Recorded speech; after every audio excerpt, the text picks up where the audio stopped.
ഇടുക്കി ഉടുമ്പൻചോലയിൽ പിതാവിനെ തലക്കടിച്ച് കൊലപ്പെടുത്തിയ കേസിൽ ജാമ്യത്തിലിറങ്ങി ഒളിവിൽ പോയ പ്രതിയെ 10 വർഷത്തിനു ശേഷം പിടികൂടി. പാറത്തോട് ശിങ്കാരിക്കണ്ടം ആനന്ദരാജിനെയാണ് ഉടുമ്പൻചോല പോലീസ് പിടികൂടിയത്. ഈ വർഷം ഫെബ്രുവരിയിൽ അയൽവാസിയെ വീട്ടിൽ കയറി കുത്തി കൊലപ്പെടുത്തുവാൻ ശ്രമിച്ച മറ്റൊരു കേസിൽ പോലീസ് നടത്തിയ അന്വേഷണത്തിലാണ് പ്രതി പിടിയിലായത്.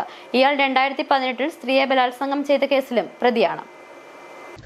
2015-ലാണ് പിതാവായ കറുപ്പയ്യയെ ആനന്ദരാജ് തലക്കടിച്ചു കൊലപ്പെടുത്തിയത്.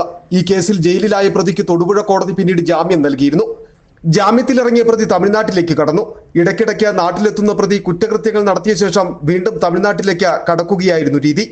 2018-ൽ സ്ത്രീയെ ബലാത്സംഗം ചെയ്ത ശേഷവും ഇയാൾ തമിഴ്നാട്ടിലേക്ക് പോയി.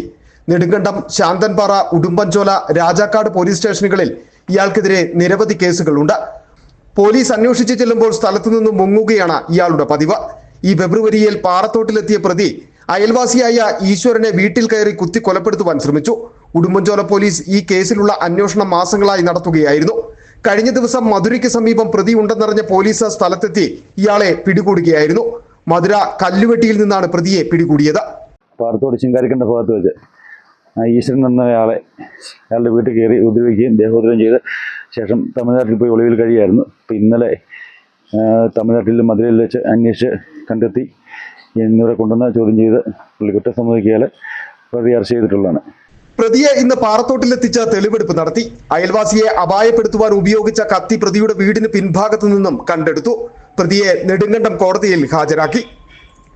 City vision, Nedumkandam.